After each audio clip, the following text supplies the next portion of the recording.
Grace and peace, people. Or maybe I should say grace and peace, family. I have been contemplating doing a YouTube channel where I would present something that was of substance that would be impactful. Which, after doing some reflection, I thought about it. I thought about my dad, and there's been many occasions where I wish I could go back and record him and just watch his mannerisms, how he did things, what he said, his perspective on things, and just talk about him as a man, but also talk about work, because work for a man is life. It's like our lifeblood. So as I was reflecting on this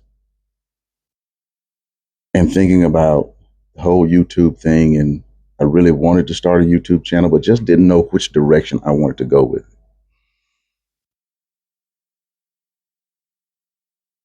But I decided, maybe it should be about nothing and everything. Nothing in particular, but just my life. And maybe I should seek not to speak to an audience of people on the internet or on YouTube, but my children and my grandchildren. I know that one day I won't be here, but maybe I can still have an impact on them after I'm gone, which it won't be for another at least 40, 50 years, maybe. So we're just going to believe that that's what it's going to be. So more than to anyone else, the whole purpose of why I'm here doing this is for my children, my grandchildren, my great grandchildren, so that you will know me, so that you will know about me, so that you will understand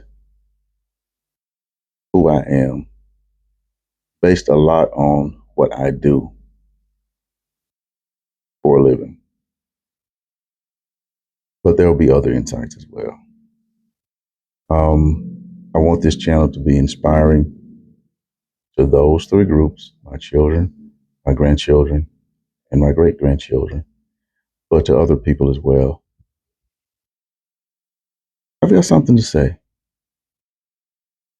and I'm looking forward to saying it. Okay. So, that being said, you'll notice that the title here is something along the lines of a day in the life of a safety professional. And, got to say this. I'm challenging myself also here.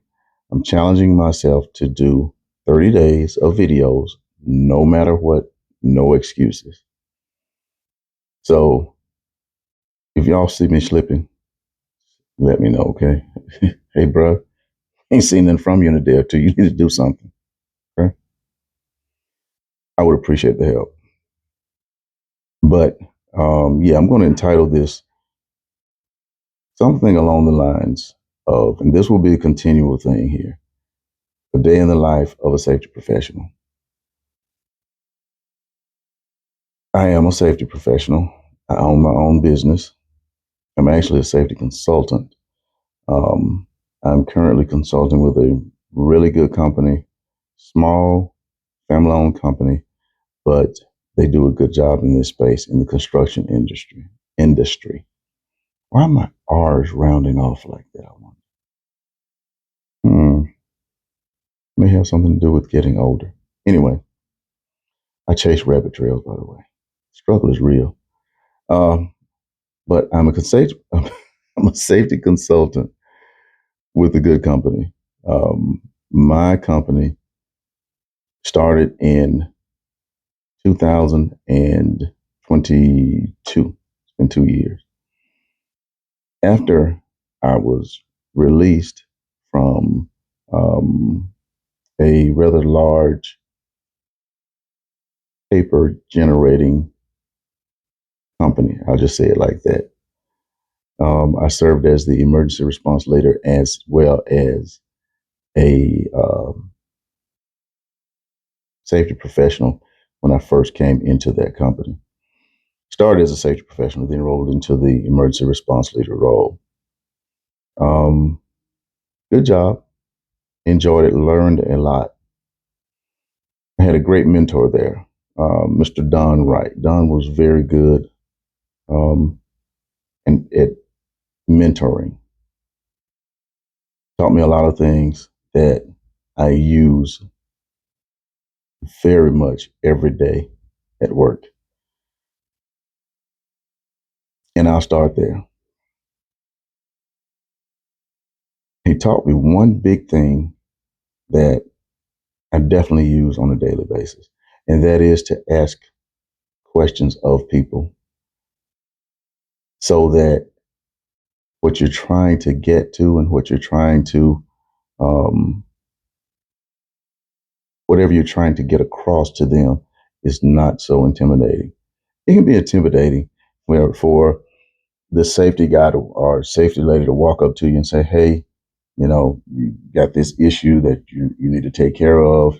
And sometimes you can see people get visibly nervous. Um, and I don't like that because just like you, um, maybe a little older than a lot of the guys. Well, not all of them, because some of these guys are old farts. But um, doing it that way, the approach is everything. And again, my mentor, and I could say boss, but I considered him a mentor because, like I said, I learned a lot from him. But the thing about it is, in asking questions, you get to the core of something a lot easier.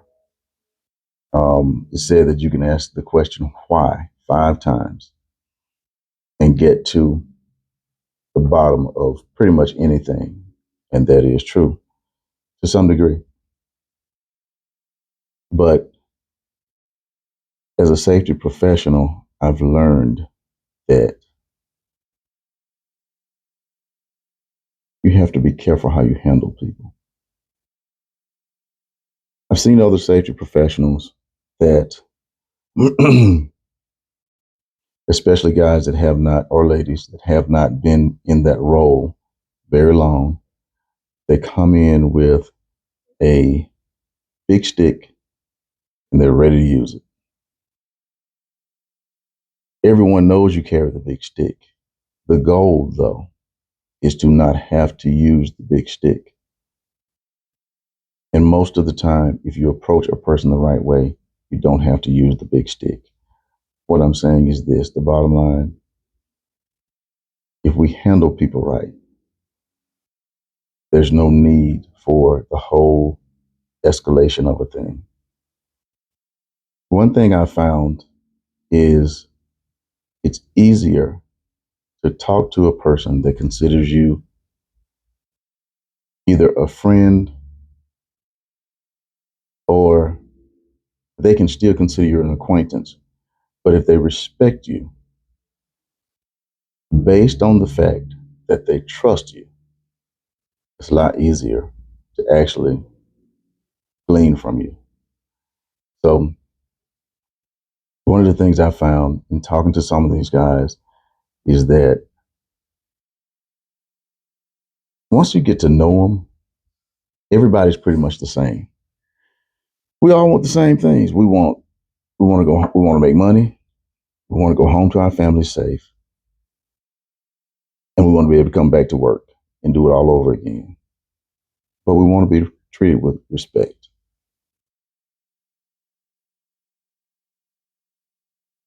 one thing I've gotten good at, I think I'm good at, is getting to know people. And in getting to know them, you get to understand they are just like you. All of these guys and ladies all want the same things. And as a safety professional, it's easier to actually walk up to that person and say, hey, you really need to take care of this, whatever that thing is. I'll give you an example. We had a situation, not today. I don't even know if this has been, it was recently. I saw a situation where the place where I was working, a guy, and he didn't work for the same company that I'm consulting with. He worked with another contractor. And this mill has rules, of course, that say certain things you cannot do. One of those things is you cannot have earbuds in your ears while you're inside the mill. And for those that don't know, a mill is just a place that makes a certain thing, whether it's toilet paper, paper towels, cups, could be foods, it could be dog food, it could be anything. This young man did not have his hearing protection in because he had earbuds, the music generating earbuds or um, what have you.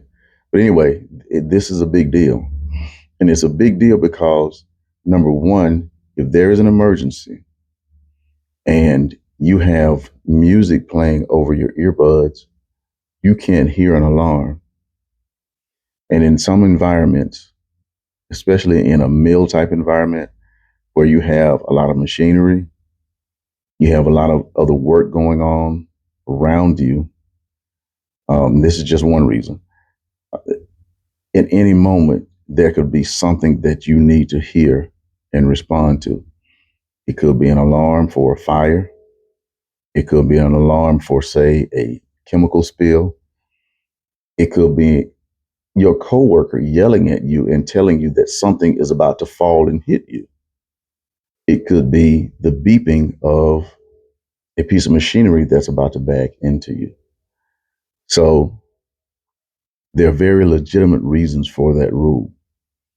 Well, this guy did not have, he had his earbuds in, but what he tried to do was he tried to disguise it. He had something on where it was like a cap, and then he had the face piece over, and it was hiding his ears. But the kicker is this: in this mill, they have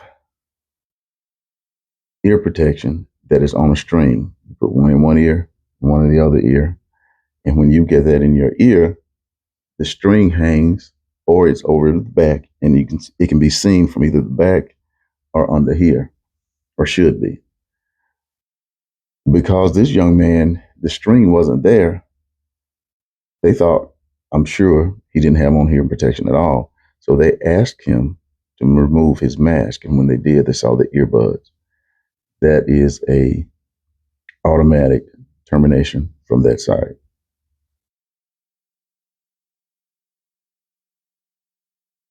I had the conversation with our guys about this, and because they trust me, there was no hesitation or no pushback or kicking against the rule. So a lot of times, and not to mention there was some fear there because they're saying, hey, I want to get fired and go home and have to tell my wife, oh, I got fired today. Why'd you get fired? Because I had earbuds in. Really? So you won't have a paycheck next week because you decided to listen to music when your butt should have been working. That conversation won't go well. But anyway, so young man kicked out. Our guys, listen to me. And there's several situations that come up where that takes place. But all I'm saying is this: as a safety professional, if you are a safety professional listening to this, watching this, what you may want to take from this is don't carry such a big stick. Don't necessarily rephrase that. Choose your battles. I'm not saying let people slide with anything. I'm saying choose your battles. There's a time and place to actually say things to people where you get a better response. Men, our egos are sitting right here most of the time, especially the younger guys. I found that even though these guys trust me and will listen to me, and we have a pretty good rapport, if I don't approach them the right way, or if some people or certain people are around, if it's not done the right way, it's received in a negative fashion. I'm okay with that. I understand the whole men are nuts. Okay, we are we're something serious, but that ego, man, especially in our 20s and 30s, that ego is something serious. So there has to be a level of wisdom that I walk in as a safety professional. I can walk up to some of those guys and whisper in their ear, "Hey, do this or that," and I take care of it. No questions asked. Whereas I've seen other safety professionals approach people you know, in a little bit too loud or boisterous fashion with other people around. It's embarrassing because I would have been embarrassed, in situations where I'm approached like that. It's embarrassing, but it's also to me embarrassing to the safety profession because you don't have enough wisdom and foresight to know that you're going to run into a brick wall when you approach that person the wrong way, just like anything else. It's all about respect. So, lesson I've learned is treat people with respect. You will receive respect.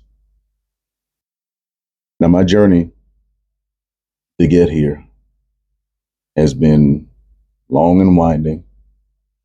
And tomorrow, I'm going to sit down and actually go through that long and winding road to get here. Um, how did I become a safety professional? How did I start my own business?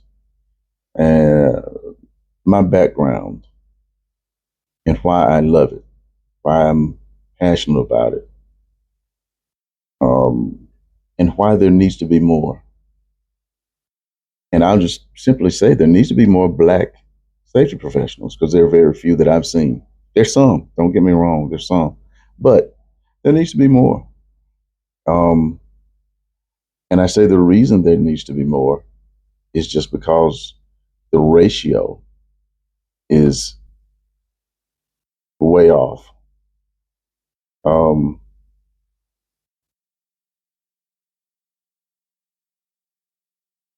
sometimes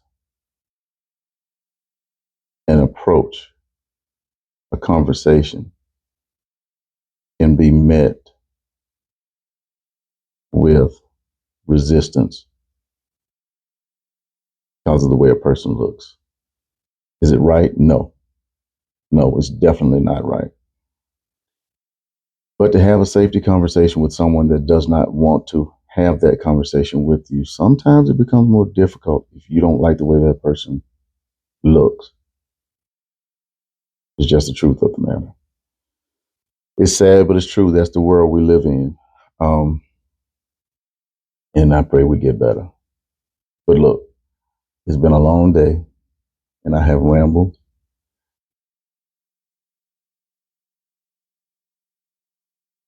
Again, This is for my children, my grandchildren, great grandchildren, and beyond. Now, I'm going to be here a long time, so you'll be able to talk to me another 40 years at least. I often say I'm going to live to be 106, and I might decide to leave here then, but I'm going to think about it twice. But look, I appreciate you listening to me, to my rant, and I look forward to taking you on this journey with me, whoever you are, wherever you are. Um, the life of I've been a safety professional a long time, and I didn't realize that. I didn't think about it in every capacity because I've been a protector all my life. I remember watching the movie The Blind Side. Remember that guy Michael Orr? Michael Orr, I believe it was Michael Orr. I think that's his name. If y'all know his name, put it in the comments for me because I can't remember for sure. But excuse me. Anyway, this guy, he took a test and he scored off the charts in whatever the name of the test was and however they graded it. But it was the test was centered around um, being a protector, and this guy scored off the charts. I would love to take that test. If you know about that, again, say something to me in the comments because I want to hear. I want to find out more about that. But in my mind, to me, I think that should be mandatory for safety professionals because that's what we do. We have to have a genuine desire to keep people safe, even from themselves sometimes. And sometimes you're going to piss them. I say, oh, yeah, sometimes you're going to piss them off. And if you do, it's okay. Let them cool off, and then we'll come back to that conversation. I've done this often. I'll actually, especially in the heat of a moment when I don't have time to finesse a person, if there's a inherent danger in what they're doing, okay, there's no time to whisper you in your ear. You got to stop what you're doing. And then later on, yeah, they'll be pissed, but they're alive. We'll come back to it and revisit it. So just remember that sometimes it's good to let a person cool off, then come back and revisit a conversation. I'll look forward to talking to y'all tomorrow. I'm going to do this 30-day thing. God help me.